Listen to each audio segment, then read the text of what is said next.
Maharashtra Facebook कट्टा वर तुम्हा सर्वांचे स्वागत आहे। या कट्ट्याचे संस्थापक आमचे विद्यार्थी मित्र अरुण वाळुंज, खरं म्हणजे यांचे फार कौतुक करण्यासारखे आहे। वेगवेगळ्या विषयावर हे सातत्याने आपल्या कट्ट्यावर चर्चा घडवून आणतात। त्यांच्या कट्ट्याचे ब्रीदवाक्य सुद्धा फार चांगलं आहे। जे भिडतंय मनाला तेच देऊ तुम्हाला। जिवंत प्रश्नांवर सातत्याने बोललं पाहिजे, समाज जागृती केली पाहिजे, त्यासाठी हा मीडिया वापरला पाहिजे, या उद्देशातून त्यांनी हा उपक्रम चालू केलेला आहे। खरं म्हणजे फेसबुकवर जगात कुठलाही माणसाशी आपला संवाद साधता येतो, तो कधीही संवाद साधता येतो। या नवीन जे तंत्रज्ञान आहे याचा वापर आपण केला पाहिजे। त्या अनुषंगाने मी तुमच्या संवाद साधतोय। आजचा विषय हा जिवंत विषय आहे, ज्वलंत पण आहे, तो म्हणजे आजचा तरुण व शिक्षण। शिक्षण आणि भारतीय एकूणच इतिहास पाहता भारताचा आपल्याला फार वेगवेगळी तथ्य पुढे येत आहेत। म्हणजे भारतामध्ये 98% जनतेला शिकण्याचा अधिकारच नव्हता, असा हा आपला भारत देश आहे। म्हणजे भारतामध्ये गुरुदक्षिणा म्हणून अंगठा घेतला जातो। असं घडून सुद्धा अनेक खेडेगावामध्ये शहरामध्ये द्रोणाचार्य क्लासेस, द्रोणाचार्य अकॅडमी असे शीर्षक देऊन काहीतरी शिक्षण दिलं जातं। म्हणजे आपण इतिहासातून शिकत नाही याचं हे द्योतक आहे। अजून एक मजेशीर गोष्ट आहे, म्हणजे स्त्रियांना, शूद्रांना, अतिशूद्रांना शिक्षण घेण्याची बंदी होतीच। छत्रपती शिवाजी महाराजांचे वंशज साताऱ्याचे छत्रपती प्रतापसिंह भोसले यांना सुद्धा पेशव्यांनी शिक्षण घेण्यास मनाई केली होती। हा इतिहास आहे आपल्याकडे। त्यांची आई त्यांना पहाटे 4 वाजता चोरून शिकवायची। एका राजाची ही अवस्था आहे। मग शिक्षण द्यायचं तर कोणतं द्यायचं? तर धार्मिक शिक्षण द्यायचं। आणि धार्मिक पोथ्यांना, ग्रंथांना आम्ही शास्त्र म्हटलेलं आहे। शास्त्रात असं लिहिलंय, शास्त्रात असं लिहिलंय। म्हणजे शास्त्रीय संकल्पना सुद्धा आमच्याकडे या पद्धतीने आली। स्वामी विवेकानंद सुद्धा धर्माच्या अनुषंगाने प्रवचन देत होते जगाला, तरी ती सीकेपी वर्गातील असल्यामुळे तुम्हाला धार्मिक प्रवचन देण्याचा अधिकार नाही, असाही सांगणारा हा आपला भारत देश आहे। म्हणून तर इथं महात्मा फुले म्हणतात, विद्येविना मती गेली, मतीविना गती गेली, गतीविना वित्त गेले, वित्तविना शूद्र खचले, एवढे अनर्थ एका अविद्येने केले। म्हणजे विद्या नाही म्हणून हे सगळं घडलं असे महात्मा फुले मानतायत। इथल्या सगळ्या धर्मव्यवस्थेचा, समाज व्यवस्थेचा, अर्थव्यवस्थेचा अभ्यास करून, अवलोकन करून महात्मा फुले हा निष्कर्ष काढतायत की शिक्षणामुळे आपण मागे राहिलो। संत गाडगे महाराज म्हणतायत की बाबा पाहुण्या रावळ्यांना पाहुणचार कमी करा, कपडे कमी घ्या, पण आपल्या मुलांना शिकवा, त्यांना पुस्तकं घ्या। तर डॉक्टर बाबासाहेब आंबेडकर म्हणतायत की शिक्षण हे वाघिणीत दूत आहे, जो प्याला तो गुरगुरल्याशिवाय राहणार नाही। म्हणजे शिक्षण हे समाज परिवर्तनाचं साधन आहे, अशीच संकल्पना या महापुरुषांची होती। आजही समाजसुधारकांची ही संकल्पना आहे किंवा शिक्षणामुळे समाज बदल होईल, समाज बदलेल। जेवढे समाजसुधारक झाले ते म्हणजे की लोकांची मानसिकता बदलली पाहिजे, त्यांचा समाजाकडे, स्वतःकडे बघण्याचा दृष्टिकोन बदलला पाहिजे। व हे दृष्टिकोन बदलण्याचं काम हे शिक्षण करतं। मग शिक्षण हे दिलं पाहिजे। पण आता फार मोठा वर्ग शिक्षित झालेला आहे, पण जे काही अपेक्षित सामाजिक परिवर्तन हवं होतं, जो काही विकास हवा होता, तो दिसत नाही। याचा अर्थ काय? शिक्षण दिलं पाहिजे, पण कोणतं आणि कसं?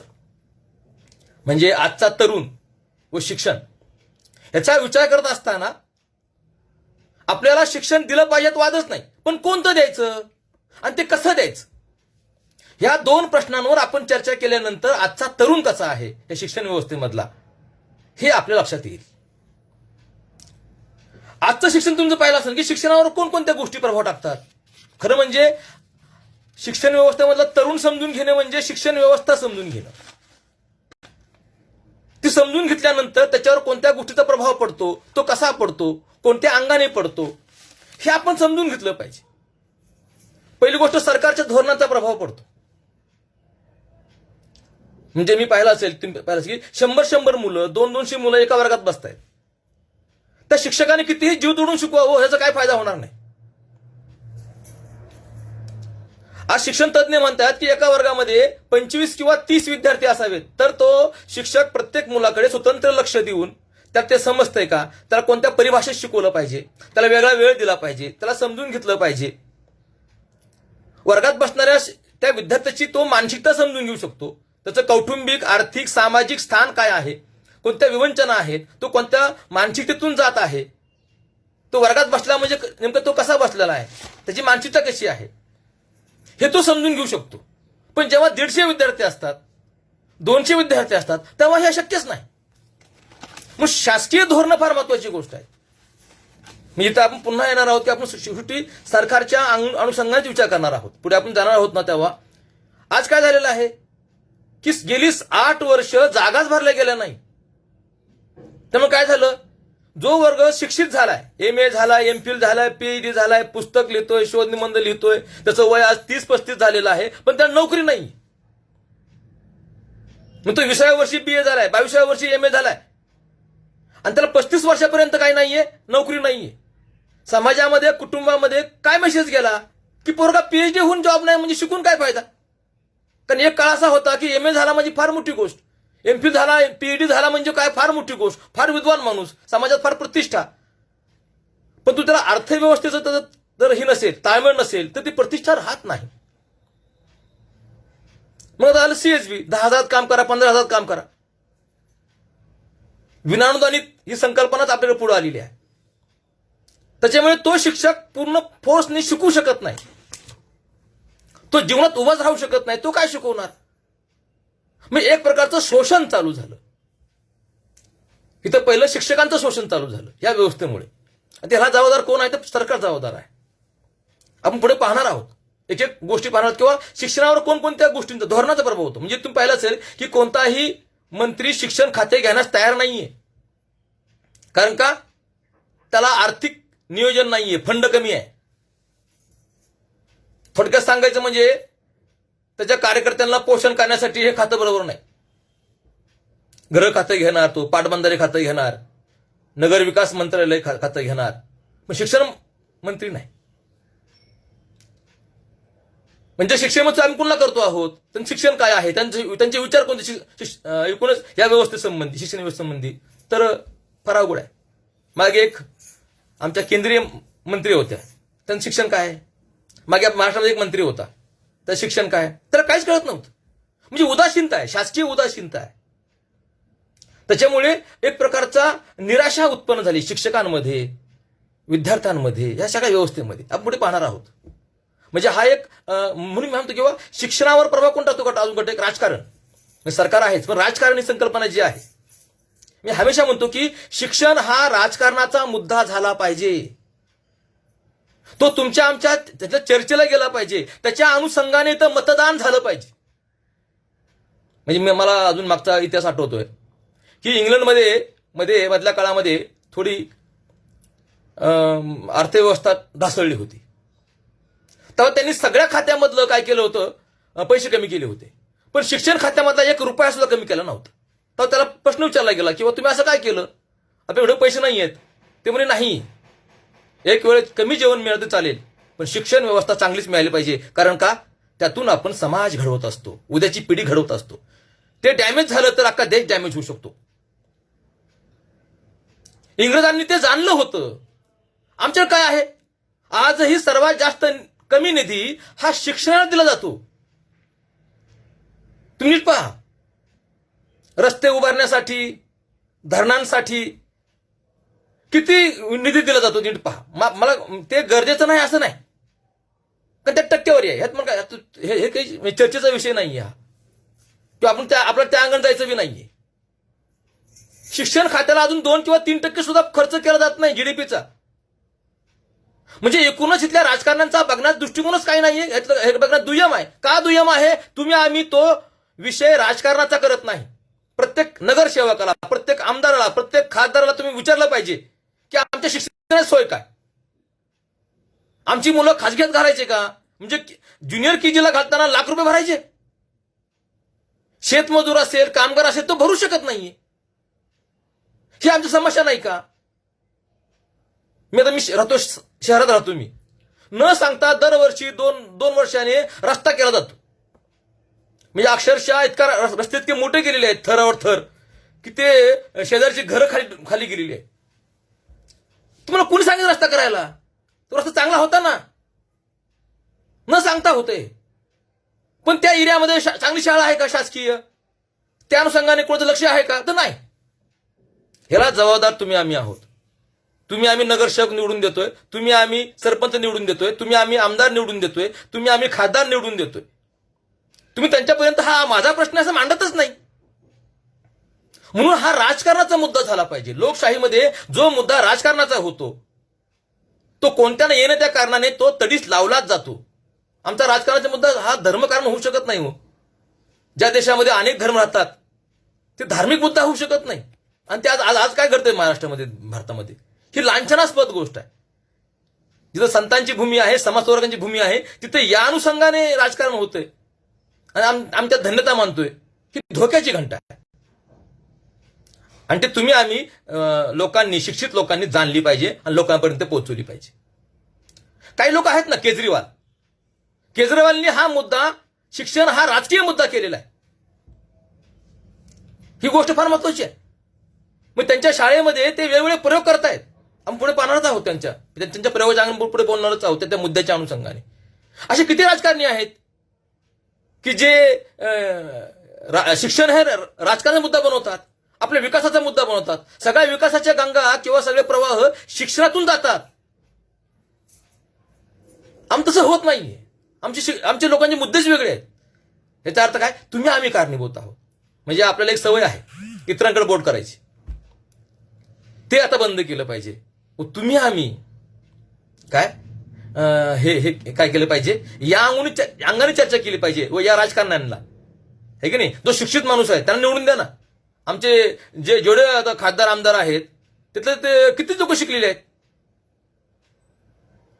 म्हणजे शिकलेला मुलगा नोकर आणि कमी शिकलेला मालक तो आमचा साहेब.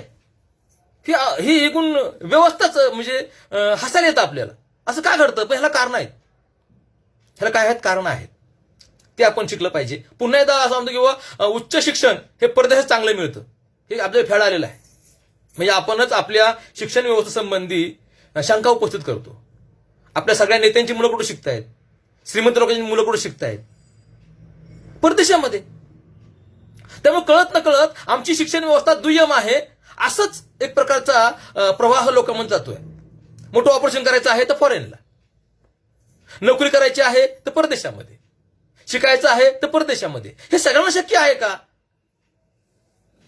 भारत हा तरुणांचा देश आहे, पण ह्या तरुणांना आम्ही नीट शिक्षण देत नाहीये. हेच पुन्हा आपण समजून घेतलं पाहिजे. आजही व्यवसाय करणारा जो वर्ग आहे, माझं निरीक्षण आहे, आजही व्यवसाय करणारा जो वर्ग आहे किंवा जाती समूह आहे ते फक्त आपल्या मुलाला नावासाठी शिकवतात. फक्त डिग्री पाहिजे. मी अनेक व्यापाऱ्यांची मुलांची चर्चा करतो, अरे का रे तू नीट शिकत नाही, का तू रोज वर्गात येत नाही? सर काय नाही, फक्त डिग्री पाहिजे. हो, मला माझा बिझनेस आहे आणि त्यात जो पैसा मिळतो तो कुठेच मिळत नाही. म्हणजे एकूणच आमच्याकडे शिक्षणाला फार दुय्यम अंगाने पाहिलं जाते. म्हणजे त्या कारखान्याचा, त्या दुकानाचा मालक कोण आहे तर कमी शिकलेला, आणि त्यात जो नोकर आहे तो जास्त शिकलेला. म्हणजे ही व्यवस्थाच इतकी, म्हणजे शिक्षण म्हणजे तो म्हणतो की बघा माझ्याकडे MA झालेला, PhD झालेला, MBA झालेला मुलगा आहे. आणि ती गोष्ट खरी आहे. एखादं शोरूम असतं गाड्यांचं, तो 10वी 12वी किंवा BA झालेला असतो कस तरी, आणि त्याच्यात गाड्या विकणारे मुलगा MBA आहेत, ME आहेत. हे पुन्हा एकदा आपण पाहण्याची गोष्ट आहे की जो इथला जो व्यापारी वर्ग आहे, व्यापारी जाती समूह आहे, वर्ग समूह आहे, तो शिक्षणाकडे फार वेगळ्या अंगाने पाहतोय आणि त्याला प्रतिष्ठा आहे. म्हणजे समाजात ज्या लोकांना प्रतिष्ठा आहे तो वर्ग शिक्षणाकडे चांगल्या अंगाने पाहत नाहीये.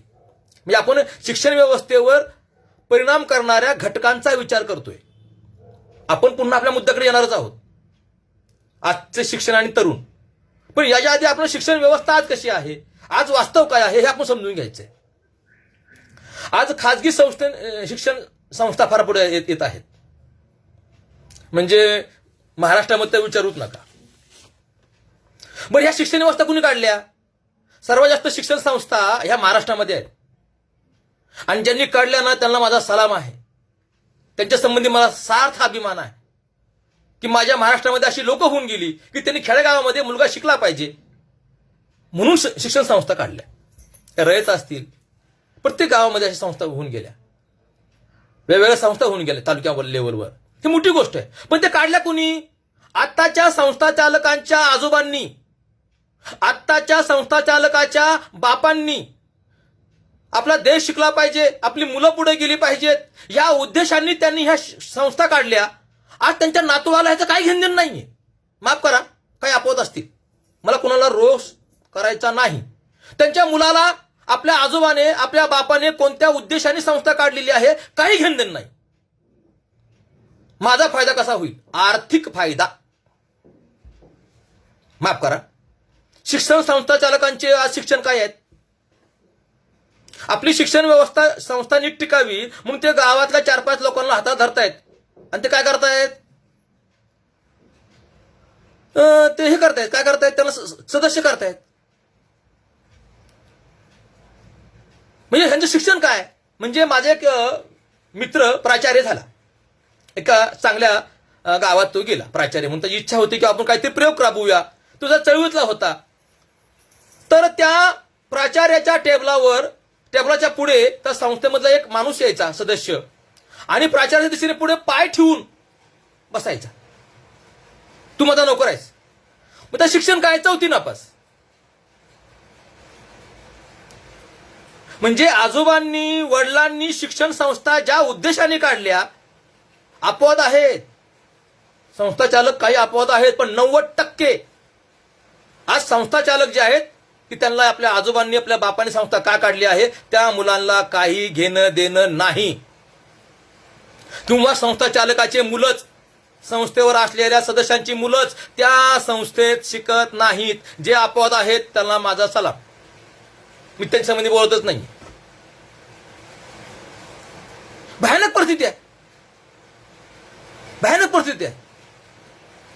आज शिक्षकांची नेमणूक कशी होती आहे? म्हणजे मला काय सांगायचं काय, शिक्षण व्यवस्थेवर कोणकोणते घटक, मग सरकार असेल, राजकारण असेल, इथला प्रतिष्ठित वर्ग असेल, संस्था चालक असेल, आणि दुसरा जे अजून एक महत्वाचा मुद्दा आहे तो म्हणजे शिक्षक. आज शिक्षकांची भरती कशी होती आहे? वृत्तपत्रात ज्या बातम्या येत आहेत ना, त्या बातम्या पाहूनच अंगावर काटा येतो. म्हणजे आमच्या वेळेस अशा गोष्टी नव्हत्या, आमच्या वेळेस व्यवहार झाला नाही.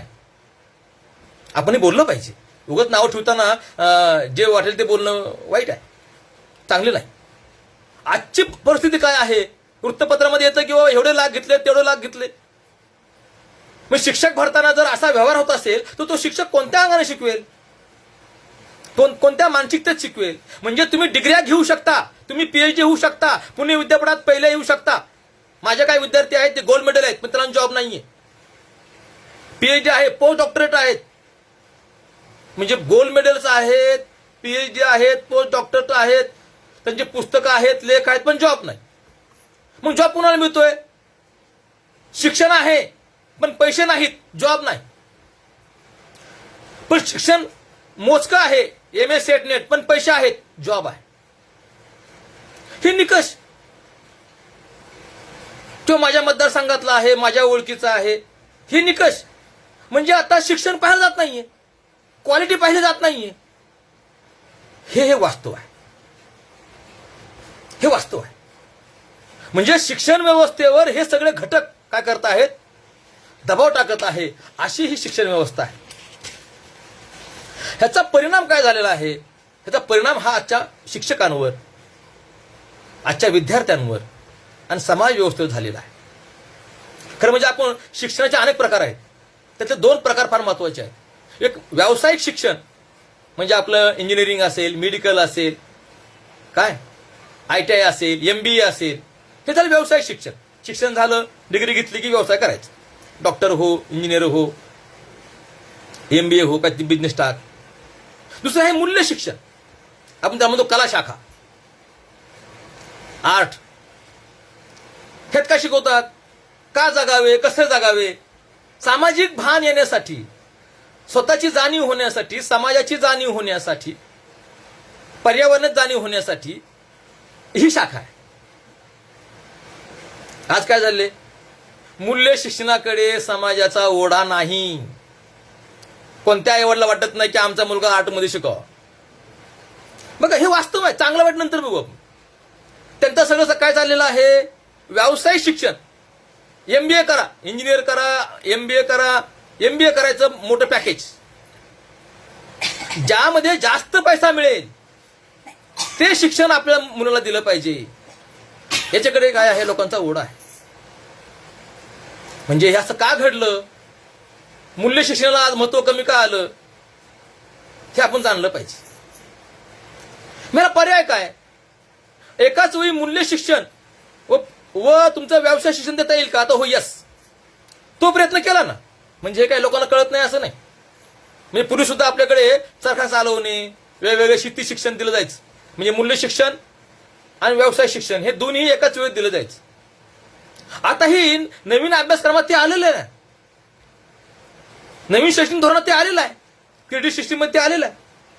पण त्याची अंमलबजावणी होते का? इथे मुद्दा आहे. म्हणजे सरकारला हे कळलेलं आहे, तज्ज्ञांना हे कळलेलं आहे, तुम्ही आम्ही सांगायची गरज नाही. मग घोडं कुठं अडतंय हे आपण आज बोलणार आहोत, ह्यावर चर्चा करणार आहोत.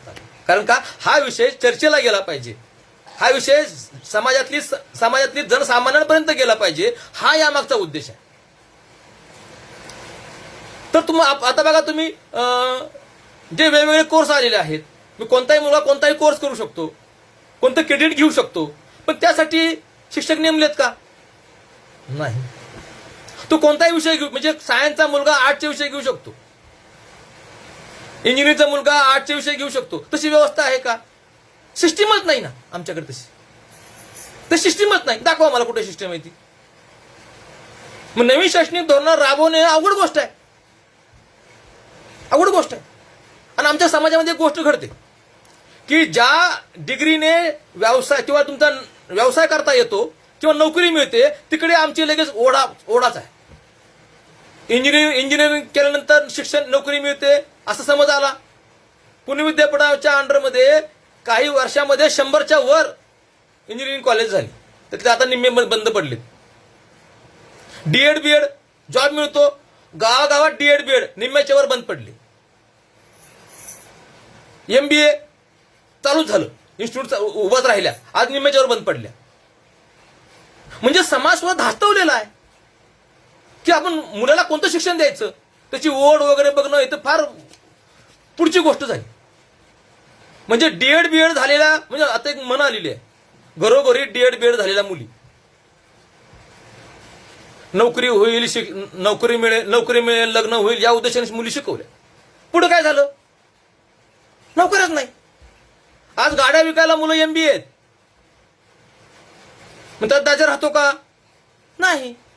काही संस्थांकडून गल्ला केला अक्षरशः.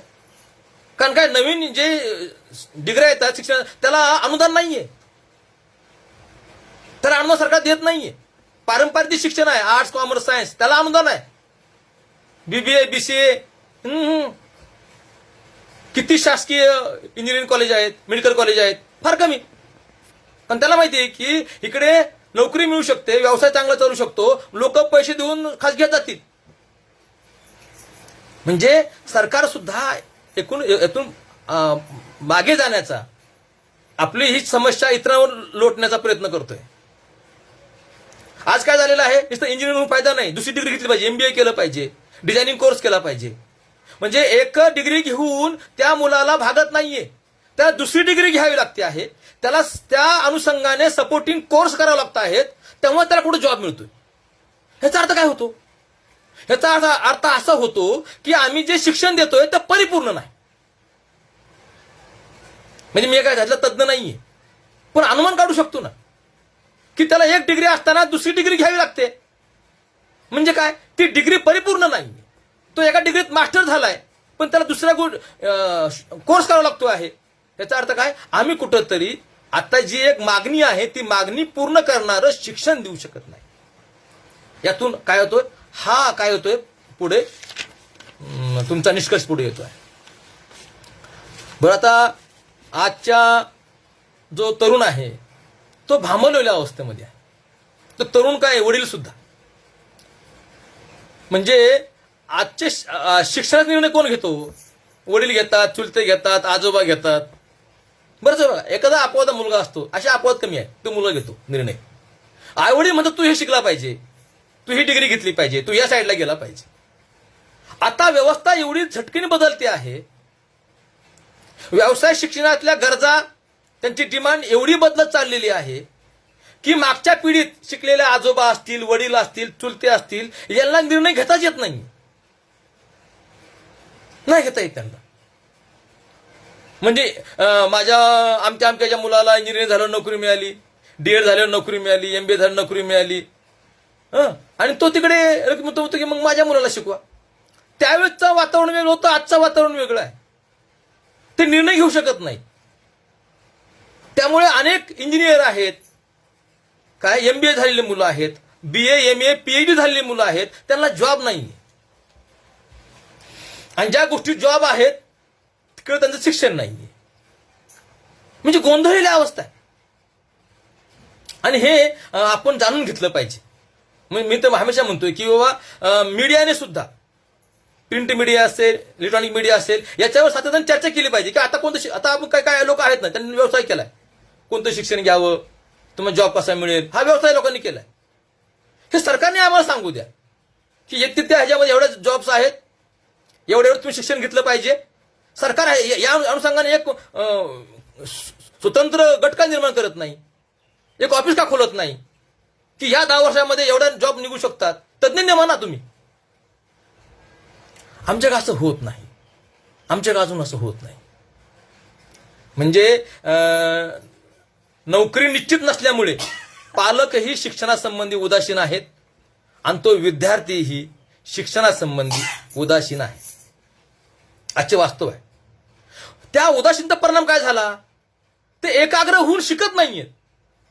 मी हमेशा म्हणतो की आम्ही ज्या तळमळतेने शिकायचो, तळमळतेने म्हणजे वर्गामध्ये एखाद्या सरांनी एखाद्या पुस्तकाचं नाव काढलं की आम्ही त्या दुपारचं जेवण जेवायचो नाही, जयकर ग्रंथालयात जाऊन ते पुस्तक शोधायचो आणि त्यात जो आनंद मिळायचा तो मोठा होता. मग सरांनी वर्गात शिकवताना काढलेल्या पुस्तकाचं नाव, ते पुस्तक त्याच दिवशी लगेच मिळालं पाहिजे. आता अशी मुलंच सापडत नाही. संशोधन करणारी, शिकणारी, जे असं मन लावून करतायत, त्यांना त्यातलं काय कळतं आहे? अजिबात नाही, अजिबात नाही. म्हणजे अशी मुलं सापडत नाहीत. अपवादाने काही मुलं, अपवाद म्हणजे नियम नाही हो. ही उदासीनता इथपर्यंत आलेली आहे. काही मुलं शिकतच नाही, डायरेक्ट नको. तुमच्या काय राहतात, तुमच्या डायरेक्ट परीक्षा येत आहेत. मधल्या काळात 75 हजेरी नव्हती म्हणून आमच्या कॉलेजमध्ये अनेक मुलांना बसू दिलं नाही. फार चांगला निर्णय होता तो. आम्हाला वाटलं की मुलं सुधारतील. परिणाम काय झाला, मुलं यायला कमी झाली आमच्याकडे. म्हणजे तुम्ही एखादा चांगला नियम करताय, चांगला कायदा राबवताय आहात, तर वाईट परिणाम होत आहेत. म्हणजे जे विद्यापीठाने कायदे केले ते चुकीचे कायदे नाहीयेत. तो मुलगा 75% वर्गात बसलाच पाहिजे, तर तो विषय समजू शकतो, तर तो त्या विषयाचे चांगले उत्तर देऊ शकतो. साधं गणित आहे. पण मुलांना हे नको आहे, फक्त परीक्षेला येतो, डिग्री पाहिजे. म्हणजे शिक्षण व्यवस्था म्हणजे डिग्री आहे का? जर तसं होत असेल तर ही धोक्याची घंटा आहे. असे कमी बुद्धीचे मुलं समाजासाठी, देशासाठी धोका होऊ शकतात, अडचण होऊ शकते. म्हणजे जी ताकद आहे तीच अडचण होऊ शकते. तलवार फार चांगली गोष्ट आहे, स्वतःच्या गळावर मारली तर. तलवार चालवायची कशी, कुणा विरुद्ध हे कळलं पाहिजे, ते हाताळायची कशी हे कळलं पाहिजे. शिक्षण हे हत्यार आहे, तरुण हा हत्यार आहे. आणि ते जर चांगलं असेल तर धोकादायक आहे, समाजात धोका आहे. तर हे जे गोंधळलेली अवस्था आहे, ह्या गोंधळलेल्या अवस्थेतून तुम्ही म्हणून सातत्याने हा विषय, हा प्रॉब्लेम आहे समाजाचा, हा प्रॉब्लेम आहे देशाचा, हा प्रॉब्लेम आहे कुटुंबाचा, ह्याची चर्चा समाजातल्या शेवटच्या माणसापर्यंत आम्ही केली पाहिजे. तर तर तर फार महत्वाची गोष्ट आहे. म्हणजे पूर्वी म्हणायचे एक डॉक्टर जर चुकला तर एक माणूस दगावू शकतो, एक इंजिनियर चुकला एक इमारत दगावू शकते. म्हणायचे एक शिक्षक चुकला तर एक पिढी बर्बाद होऊ शकते. आम्ही अशी गोष्टी सांगायचो, अशा अशा कहाण्या लोकांना सांगायचो. आता हे काय राहिलं नाही. शिक्षक व विद्यार्थी केंद्री शिक्षण राहिलं नाही, हे वास्तव आहे. पूर्वी होतं म्हणजे अनेक शिक्षक आपल्या घरी ट्युशन घ्यायचे. कुणाला ज्या मुलांना वर्गात नीट कळत नाहीये त्याला मार्क कमी पडलेत घरी फुकट शिकवायचे. तेव्हा ती गोष्ट होती. शिक्षकांना मान सन्मान होता. हा 7वा वेतन आयोग मिळाला, शिक्षकांमध्ये बदल झाला. तो आपल्या गाड्यामध्ये आपल्या कपड्यामध्ये पैसे गुंतवण्यामध्ये मशगूल झाला. हेही वास्तव आहे. हे एक वास्तव आहे. दुसरं वास्तव काय आहे की जे विनाअनुदानित आहेत, सीएसबीवर आहेत, त्यांना 10,000 15,000 मिळतोय आणि दिवाळी सुट्टी आली की घरी पगार नाही, मे सुट्टी आली की घरी त्यांना पगार नाही. वय तर झालेलं आहे, घरच्यांनी लग्न लावून दिलेलं आहे, करायचं काय. अशा विवंचनेमध्ये असलेला शिक्षक वेगळा. दोघांचं शिक्षण सारखंच, शिकवणं सारखंच, पण पगारामध्ये तफावत. हे मन हेरावून टाकणारी गोष्ट आहे. आज प्रत्येक कॉलेजमध्ये अनुदानित शिक्षक कमी आहेत आणि असे 10,000 15,000 काम करणारे शिक्षक जास्त आहेत. आणि संस्था चालक म्हणतायत की अनुदानित पेक्षा विनाअनुदानित माणसं जास्त काम करतात, चांगलं काम करतात. कारण ते त्या अंगाने बघतात. त्याची पिळवणूक झाली पाहिजे, हा जास्त राहायला पाहिजे आणि जास्त काम केलं पाहिजे. त्याला काही घेणं देणं नाही दुसरं. अरे तोही माणूस आहे, त्यालाही इतर गोष्टी आहेत, त्याला त्या उपभोगता आल्या पाहिजेत. त्यांनी इतर वाचन केलं पाहिजे, संशोधन केलं पाहिजे, घरात लक्ष दिलं पाहिजे, समाज पाहिला पाहिजे, जग पाहिलं पाहिजे. तर तो चांगलं काहीतरी वेगळं देऊ शकतो. ही महत्वाची गोष्ट आहे. पण जो सीएसबी वाला आहे तो मन मारून सरळ करतो. म्हणजे तुम्ही कशाला चांगलं म्हणता. ते त्यांच्या अंगाने बघतात. सीएसबी वाले चांगले, विनोदवर चांगले, कारण त्याला काउंट टाकता येतं आणि ते तुम्हासारखे सलाम करतात, लुळे सलाम. हे अनुदानवाले कायम झालेली माणसं करत नाही. मग तुम्हाला सलाम पाहिजे, लुळे सलाम पाहिजे. आज संस्था चालकांची 99% संस्थांची ही मानसिकता आहे. आम्हाला गुलाम पाहिजेत. हो साहेब, येस साहेब, येस सर. माणसाला पूर्ण आयुष्य जगता आलं पाहिजे, त्याचा व्यक्तिविकास झाला पाहिजे, त्याचा सन्मान राखला पाहिजे व त्या सन्मानाच्या चौकरीत त्यांनी शिक्षकवलं पाहिजे. म्हणजे आपण बघताना सुद्धा कोणत्या अंगाने बघतो आहोत. आता शिक्षक भरला जातोय, परिणाम काय झालं. ह्याचा सगळा परिणाम हा मुलांवर होतो. म्हणजे किती मुलांचे ऍडमिशन झाले या संबंधी जेवढे संस्था चालक जागृत आहेत, तेव्हा किती मुलं पास झाली या संबंधी जागृत नाही. हो, जागृत नाही. त्याला काय घेणं नाही. गल्ला किती झाला, अपवाद आहेत. एवढ्या किती करायच्या, किती कोटींच्या करायच्या, बस या त्यांचं लक्ष चालू आहे. 7वा वेतन आयोग आला, पैसा आला, शिक्षकांच्या नोकर पगार वाढला, संस्था चालक जागा झाले. आणि ते आजोबांनी काढलेली शाळा आहे, वडिलांनी काढली, ह्याला काही घेणं नाही. ह्याला व्यवसाय वाटतो. माफ करा, अपवाद आहेत, अपवादांना सलाम आहेत. अपवादांनी मनावा घेऊ नये. आणि काही दलालमध्ये तयार झालेले आहेत, शिक्षकांमधले, प्राचार्यांमधले, ज्यातल्या खाचाखुचा संचालकांना दाखवत आहेत, सांगतायत आणि शोषण चालू आहे विद्यार्थ्यांचं, शिक्षकांचं आणि पालकांचं. मध्ये आलं की खाजगीकरण करा, स्वायत्त व्हा महाविद्यालय. आणि सरकारने काय दाखवलं, 5 कोटीचं काय दाखवलं, गाजर दाखवलं संचालकांना. तुम्ही स्वायत्त व्हा, तुम्हाला 5 कोटी. संचालक डोळेच मोठे झाले, अरे वा. आणि मध्ये दलाल तर सांगायला लागले, हे फार महत्वाचं आहे. जेव्हा निकम्मी सरकार तुम्हाला गाजर दाखवते आहे, त्याचा अर्थ असा होतो भविष्यात धोका आहे. भविष्यात धोका आहे. 5 कोटी घ्या म्हणजे साधी गोष्ट नाहीये ती. हा धोका कुणाला आहे, तुम्हा आम्हाला, शिक्षकांना, विद्यार्थ्यांना, पालकांना. संस्था चालकांना नाही, त्याचा गल्लाच वाढणार आहे. त्याला लुळे सलाम करणारी माणसं जास्त वाढणार आहेत. हे संस्था चालक समजून घेत नाहीयेत. कारण हा प्रश्न संस्थेचा नाही. संस्था हा प्रश्न सोडू शकत नाही. याला सरकारच हा प्रश्न सोडू शकतो. हे प्रश्न, शिक्षणाचा प्रश्न सरकारच सोडू शकतो, संस्था नाही. परंतु 5 कोटीचं गाजर दाखवलेलं आहे आणि तेवढंच बघून काही नियम वाचून ते म्हणतात की अरे वा, ह्यात काही धोका नाहीये. धोका पुढे आहे, जो तुम्हाला दिसत नाहीये. प्रत्येक गोष्टीमध्ये कमिशन मागणारा, वेगळ्या अंगाने विचार करणारा हा राजकारणी माणूस तुम्हाला 5 कोटीचं गाजर दाखवतं म्हणजे काय? ते तुमच्याबरोबर खुश आहेत काय? तुम्ही काय तार तोडलेत काय? काहीच नाही. तुम्हाला समजतं काय? येतं काय? गाजर दाखवले पण पुढे धोका आहे. 5 कोटी देते म्हणजे धोका आहे. आज ना उद्या तुम्हाला कळेल. त्यामुळे तुम्ही पगार घ्या, तुम्हीच अभ्यासक्रम करा आणि तुम्ही शिकवा. मग शिक्षकही मेला, तो विद्यार्थी मेला आणि तो पालकही मेला. किती संस्थाचालकांना दृष्टिकोन आहे? अजिबात नाही. हम करे सो कायदा. आता बघा तुम्ही संस्थाचालकांचे वागणूक कसं आहे. 90% काही नक्की आहेत. हम करे सो कायदा. आम्ही कायद्यापेक्षा मोठे आहोत असंच लोकांना वाटत चाललेलं आहे. कारण त्यांच्या आजोबांचा जो दृष्टिकोन होता, वडिलांचा दृष्टिकोन होता शिक्षणाकडे बघण्याचा, समाजाकडे बघण्याचा, तो आता ह्यांचा राहिलाच नाही. अजिबात नाही राहिला. अपवाद आहेत, माफ करा, अपवादाला माझा सलाम आहे. मी 90% संबंधी बोलतोय. राहिलाच नाही. म्हणजे तुम्ही नीट पाहिलं असेल की शिक्षण फार महत्वाचं आहे. इंग्रजांनी ज्या 1857ला विद्यापीठ काढलं, त्यातून जी मुलं शिकली ना, त्यातले 1 किंवा 2% मुलंच नोकरी केली. बाकी सगळ्यांनी इंग्रजांच्या विरुद्ध उठाव केलाय.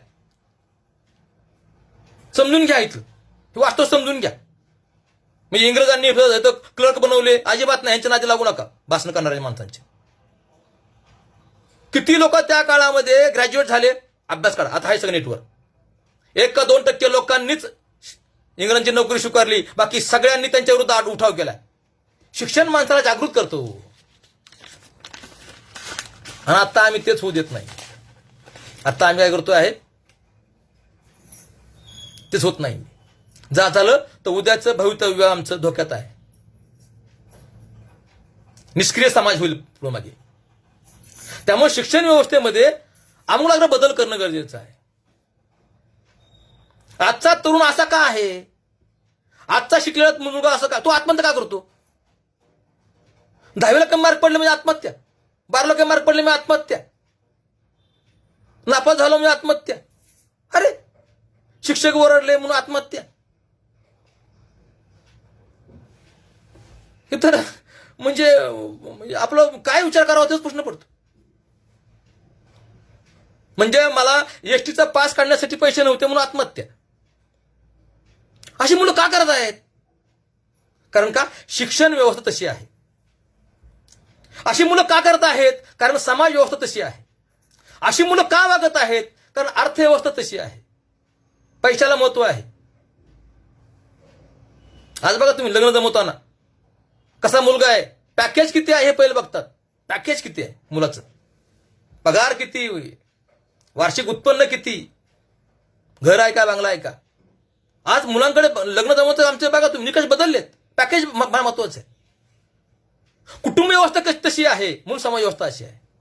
म्हणजे आजचा तरुण असा आहे, तो असा वर्तन करतोय, याचा अर्थ इथली शिक्षण व्यवस्था, इथली समाज व्यवस्था, इथली अर्थव्यवस्था, इथली कुटुंब व्यवस्था तशी आहे. 1-2 मुलांनी तसं घडवणं म्हणजे त्या मुलांच्या किंवा त्यांच्या पालकांमध्ये दोष सांगता येईल. मोठ्या प्रमाणात सामाजिक पातळीवर बल्कमध्ये हे घडतंय, ह्याचा अर्थ काय? याला व्यवस्था कारणीभूत आहे. आणि तुम्ही आम्ही या गोष्टी घटक आहोत. म्हणून आम्ही ह्या सगळ्या संबंधी नकारात्मक बोलतोय. शिक्षण व्यवस्था बरी नाही, कुटुंब व्यवस्था बरी नाही, समाज व्यवस्था बरी नाही, अर्थव्यवस्था बरी नाही, राजकारण बरी नाही. अरे तू फक्त नकारात्मक बोलतोय. हा तुझी माझी समस्या आहे, समाजाची समस्या आहे, देशाचा समाज आहे. मग तुम्ही आम्ही करतो काय? काय केलं पाहिजे? फक्त नकारात्मक बोलतोय, त्यातला मी पण घटक आहे. तर तुम्ही आम्ही यावर चर्चा केली पाहिजे. सातत्याने समाजाला, या सरकारला, सरकारपुढे, समाजापुढे या संबंधी ठोस काही उपाय काढा म्हणून बोललं पाहिजे. या अनुषंगाने भाषणं झाली पाहिजेत. या अनुषंगाने समाज जागृती झाली पाहिजे. बाबा आडवाणी केलं होतं, एक गाव एक पान ओठा. बाबा आडवाणी परवा त्यांची मी घेतली मुलाखत, तेव्हा त्याने फार छान एक विधान केलं. मला ते अजून फार म्हणजे माझ्या मनालाच लागलं की म्हणे माझ्या सामाजिक किंवा सामाजिक पुरुषार्थावर माझा विश्वास आहे. समाजावर संघटित होतो आणि एखादी डिमांड करतो तेव्हा ती तडात जाऊ शकते. इतकी मोठ्या लोकसंख्येला एक संस्था काय करू शकत नाही, आधार देऊ शकत नाही. सरकार जागा झालं पाहिजे, ही सरकारची जबाबदारी आहे. कारण कोणतीच संस्था आपण नफा बघणार, कारण त्यात व्यवसाय सुरू झाले. सामाजिक पुरुषार्थ आज नष्ट झालाय. आम्ही एकत्र येऊन काही गोष्टी करतच नाही. आम्ही राष्ट्रवादी आम्ही तयारी नाही. आम्ही आमच्या एका चौकटीत राहण्याची, आम्ही काही गोष्टी पुढे बोलायची बी नाही. टापूरमध्ये काय बोलायचं नाही, चौकात काय बोलायचं नाही, चार चौकीकडे काय बोलायचं नाही. शांत सुरक्षित जीवन जगण्याचा प्रयत्न करतोय. सगळे असे करतायत आणि सगळे मग काय त्याचे काय होत आहेत, त्याचे शिकार होत आहेत. आम्ही बोललं पाहिजे. सरकारला पत्र पाठवली पाहिजेत. मेल करा, पत्र पाठवा, कलेक्टरला पाठवा, आमदारला पाठवा, मंत्र्यांना पाठवा, राज्यपालांना पाठवा, राष्ट्रपतीला पाठवा. आता पाठवली पाहिजेत. मी पाठवलं, मी पाठवणार आहे. ही सरकारची जबाबदारी आहे. हे सगळ्यांनी केली पाहिजे. सरकारने काही गोष्टी काढल्या ना, कोणत्या काढल्या? आता बरोबर राज्य सरकारने काढलं बघा, करिअर कट्टा, ऑनलाईन शिक्षण देतात. म्हणजे जे शिक्षण मुलांना अत्यावश्यक आहे, विविध कौशल्य असतील, लोकशाही असेल, राज्यघटना लोकांना शिकवणे आहे, करिअर कट्टा आलं ना आता, फार चांगले आहे ते. किंवा विद्यापीठ लेवलला उपाय योजना केलेली आहे, कौशल्य शिकवा. आता आमचा विषय मराठी आहे, मराठीमध्ये कौशल्य शिकवा, मीडिया शिकवा, संवाद कौशल्य शिकवा, हिस्ट्रीला आलं, जागृतीला सगळं आलं. पण ते शिकवायचं कुणी? एमएला आलं, ह्युमन राईट्स, सायबर क्राईम आले विषय, पण शिकवायचे कुणी? तुम्ही शिकवायचे. मग तसं आम्हाला नॉलेज आहे का? त्यासाठी स्वतंत्र माणूस नेमायचा नाही. ते जे तास आहेत ते घरीच धरायचे नाही. परिणाम काय झाला? चालढकलपणा. म्हणजे मी काहीतरी केल्यासारखं दाखवायचं. सरकार गंभीर नाही. राजकीय इच्छाशक्ती नसणे आणि राजकीय इच्छाशक्ती अशी निर्माण होत नाही. ते तुम्ही जन आंदोलन झाल्यानंतर राजकीय इच्छाशक्ती निर्माण होऊ शकते. जन आंदोलन म्हणजे तुम्ही आम्ही काढलं, कौशल्य काढलं ना, आम्ही करिअर कट्टा काढला ना, आम्ही ह्युमन राईट शिकवतो ना, आम्ही कायदा शिकवतो ना, आम्ही शिकवतो की, आम्ही कौशल्य शिकवतो. ऍडव्हान्स कोर्स काढले, आम्ही ऑनलाईन कोर्स काढलेले आहेत. हे शिकवतो की आम्ही. त्यासाठी माणसं नेमायची नाही. ते जे शिकवतो शिक्षक ते घरी धरायचं नाही, ते त्यांनी शिकवायचं. मग शक्य आहे का हे? एका मुलाला जर एका वर्गामध्ये 150 मुलं आहेत, पुढे येऊन बोलायचं, त्याला लावायचं आपल्याला क्रेडिट सिस्टीम मध्ये. शक्य आहे का हे? सगळ्या विषयासाठी 1 मिनिट, एक मुलगा बोलला 10 मिनिटं, 5 मिनिटं बोलला तरी 7 किंवा 8 मुलं होती. एका टर्म शक्यच नाही हे. मग सगळा रोष कुणावर येतो? शिक्षकावर. शिक्षक बरोबर नाही, ते शिकवत नाही, अमकं झालं तमकं झालं. हे एकावर दोष देऊन जमणार नाही. शिक्षक मुदत संस्था चालक बरोबर नाही, आम्हाला मान प्रतिष्ठा मिळत नाही, चांगलं वागवत नाही, आमचं करिअर अडव्हान्समेंट स्कॅचचं बघत नाहीत, वेळेवर पगार देत नाहीत. आम्ही एकमेकांवर दोष देत चाललेलो आहोत. असं दोष देऊन जमणार नाही आम्हाला. आम्हाला एकत्र मिळून सगळ्यांनी काहीतरी करावं लागणार आहे. म्हणजे शिक्षकाचा पगार आज खुपतोय, अनेक लोकांना खुपतोय. तुम्हाला एवढं पगार काय करायचे? एक राजकारणी माणूस म्हणला की तुमच्या पगार कळल्यावर लोक तुम्हाला मारतील, आणि तुझं इन्कम कळल्यावर. आमचं तर उघड काय आहे, पगार आहे. तुझं काय, तुमचं काय? प्रत्येक राजकारणामागे ईडी लागलेला आहे का? हे बोललं पाहिजे तुम्ही. आम्ही मित्र झालेलो आहोत. माझी नोकरी मला सांभाळायची आहे, बस. बेधडक महाराष्ट्र यासाठीच आहे. जे खुपतंय मनाला ते देऊ तुम्हाला. हे खुपतंय कुठेतरी बोललं पाहिजे. मीडियाचा वापर आपण वेगळा केला पाहिजे. म्हणून हे जे आहे, सरकारला आपण सांगूया की हे जे तुम्ही शिकवताय याला माणसं नेमा, बेकार कमी होईल. आज म्हणजे आज जो कमी शिकलेला आहे त्याला जॉब आहे, पण जो उच्च शिक्षित झालाय त्याला जॉब नाहीये. म्हणजे इतकी विचित्र अवस्था झालेली आहे की पूर्वी म्हणजे माझ्या वडिलांना घरातून नेलं होतं, चला तुम्हाला नोकरी लागली, अर्ज केला नाही, काय नाही काय नाही, चला नोकरी करा. आज काय परिस्थिती आहे? ह्या ह्या ह्या ह्या गोष्टी फार महत्वाच्या आहेत. आम्हाला शिक्षक संघटना आल्या, मग मी ह्यात काम करतोय, ते काय करतायत? शिक्षकांचं हित बघतायत. त्यांचं केंद्रावरती शिक्षण व्यवस्था नाहीये. शिक्षक तर कर्मचारी, त्यांची संघटना आहे. आमच्या संघटनेमधल्या माणसाला त्रास होता कामा नये, त्यासाठी आम्ही जागृत आहोत. चांगली गोष्ट आहे, ही महत्वाची आहे, प्रत्येक जण असं केलंच पाहिजे. परंतु त्यांची शिक्षण व्यवस्था ही केंद्रावरती नाहीये आणि त्या येऊ शकत नाही. समाजातून, तरुण वर्गातून उठाव झाला पाहिजे. शिक्षक काही करू शकणार नाहीत, शिक्षक कर्मचारी काही करू शकणार नाहीत, एक विचारवंत काही करू शकणार नाही. समाजातून उठाव झाला पाहिजे. देश स्वतंत्र होण्यासाठी समाजातून उठाव झाला का नाही? असा उठाव झाला तर होईल. तुमचं आमचं मग काय जबाबदारी आहे? हे लोकांपर्यंत, तरुणांपर्यंत ही तुझी समस्या आहे. तुझ्या बेरोजगारी मागे, तुझ्या आजच्या या अवस्थेमागे इथली सगळी ही व्यवस्था, शिक्षण व्यवस्था कुचकामी जी झालेली आहे ती कारणीभूत आहे व त्याला ही गव्हर्नमेंट कारणीभूत आहे. आम्ही कळत नकळत जबाबदार आहोत, सगळे जबाबदार आहोत. आता आम्ही आमच्या चुका सुधारणार आहोत. एकमेकाला दोष देऊन फायदा होणार नाही. एकमेकांना दोष देऊन फायदा होणार नाही.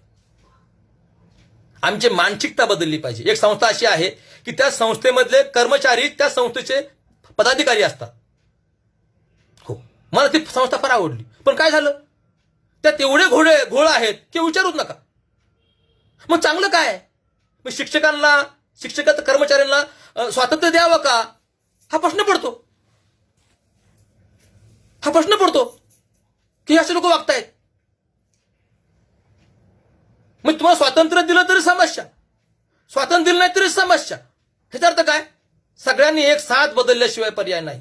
सगळ्यांवर वेगळ्या अंगाने नैतिक सामाजिक अंकुश ठेवल्याशिवाय यातून पर्याय नाही. आता जे गव्हर्नमेंट शिक्षणाकडे खाजगीकरणाच्या अंगाने पाहतंय व संस्था चालक आश लावून बसलेत, धोक्याची घंटा आहे. त्यामुळे काय होतंय? ज्याच्याकडे पैसा आहे तोच शिकू शकतो, ज्याच्याकडे पैसा आहे तोच प्राध्यापक होऊ शकतो, तोच क्लर्क होऊ शकतो. म्हणजे शिकायचं पण पैशाने आणि नोकरी करायची पण पैशाने. जर पैसा मोठा झाला तर फार वाईट अवस्था येईल. हो, मानवी मूल्य रसातळाला जातील. हो, म्हणून आता हे तर समाज व्यवस्था पैसा केंद्रीय नाही तर समाज मूल्य केंद्रीय झाली पाहिजे. हम सब एक है, मी प्रथम भारतीय व शेवटी भारतीय आहे. ही भावना जर तुम्हाला आम्हाला टिकवायची असेल व आमचा भारत हा पुन्हा एकदा प्रगतीच्या दिशेने न्यायचा असेल, म्हणजे चांगलं शिकायचं असेल तर परदेशात आणि चांगली नोकरी असेल तर परदेशात, हे कळत नकळत आम्ही देशाला कमी लेखतो आहोत. हे वास्तव पण आहे. यातनं बाहेर पडलं पाहिजे. म्हणून हे तरुणांपर्यंत प्रश्न तुम्ही पोचवा. आपण ही चर्चा करू, सातत्याने चर्चा करूया. उद्याचा राजकारणी, उद्याचा आमदार, उद्याचा खासदार हा प्रश्न घेऊन गेला पाहिजे, या मानसिकतेतून गेला पाहिजे. तर आज पेरलेलं बी उद्या उगवू शकतं. एका रात्रीमधनं यातनं पर्याय निघणार नाही. म्हणजे न्याय आल्यावर बदल होईल. काय झाला बदल? काय बदल झाला नाही. जोपर्यंत समाजाला हा प्रश्न वाटत नाही, माझा प्रश्न आहे, समाज सुरक्षित नाही.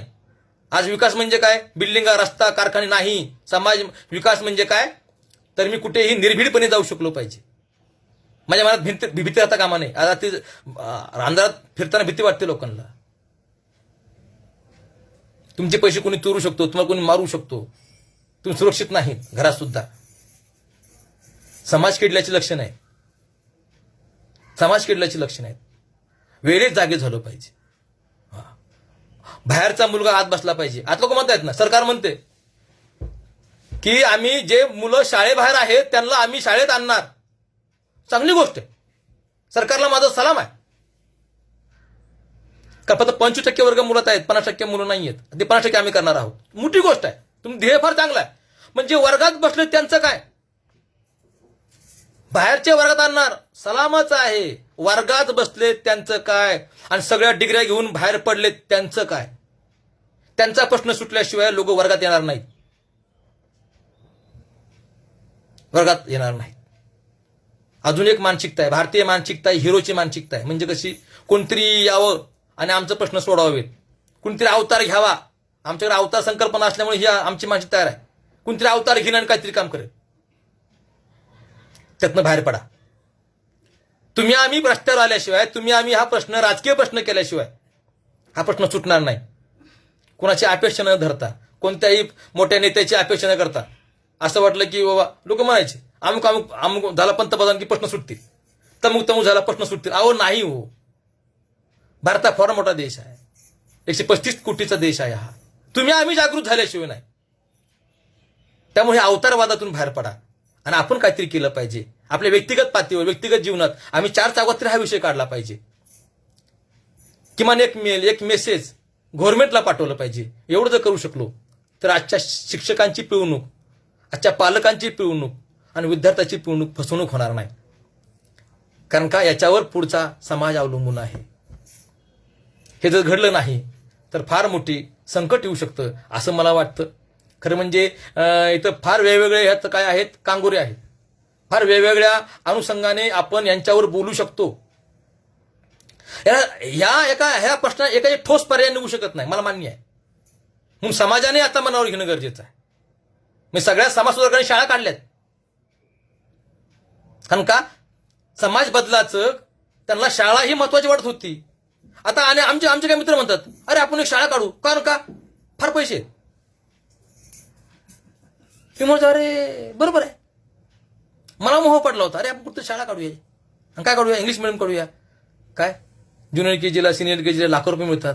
एक 8-10 हजाराला शिक्षका ठेवू, पैसे आपले. पण तुझ्या केला की अरे तुम्ही आम्ही ह्याला धंदा करतोय का, धंदा करतोय का. आज खाजगी ट्युशन शिकवणारे माणसं पट्टेदिश आहेत. 10वी-12वी फी बघा त्यांची. मग कॉलेज बी आमचं, क्लास बी आमचेच, आणि तुम्हाला 90% गॅरंटी. काय चाललंय इथं,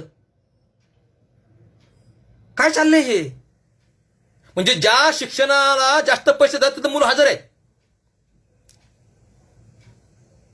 बी फार्मसी, इंजिनिअरिंग, MBA 2 लाख भरलेत, 3 लाख भरलेत, पोरगा हजर. किंवा खाजी क्लासला 1 लाख भरलेत, मुलगा हजर, सकाळी 6ला हजर. आणि शाळेत जिथं 3,000 फी भरली तिथं म्हणजे जी जास्त किमतीची वस्तू आहे तीच चांगली, जो जास्त किमतीचा कोर्स आहे, डिग्री आहे तीच चांगली, आणि जे फुकट मिळतंय, स्वस्तात मिळतंय ते म्हणजे शिल्लक. त्यातून बाहेर पडावं लागेल आपल्याला. व्यावसायिक शिक्षण व मूल्य शिक्षण दोन्हीही गरजेचं आहे. अन्यथा तो झालेला डॉक्टर माणसाला बरं करणार नाही, त्यांच्या खिशावर लक्ष ठेवून वागेल. आज बऱ्याच 90% डॉक्टर भिडवतात, असं होईल तसं होईल, ऑपरेशन करावं लागेल, अमुक करावं लागेल. तो इंजिनियर असेल, तो अमुक असेल, तो पैसे काढण्याचा प्रयत्न करणार. मूल्य शिक्षण देणं तर गरजेचं आहे. ते आपण ह्या सेवा देतो आहोत. आपण भारतीय आहोत, हे सगळे भारतीय आहेत. माझा आपण सगळे ग्राहक झालेलो आहोत. तुमचं आमचं मूल्य काय, ग्राहक.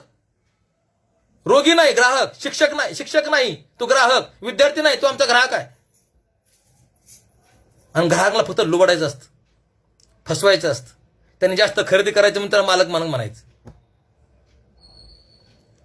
हे जर वेळेत आम्ही हे केलं नाही तर भारत महासत्ता होऊ शकत नाही. आपल्या प्रॉब्लेममध्येच आपण अडकून राहू.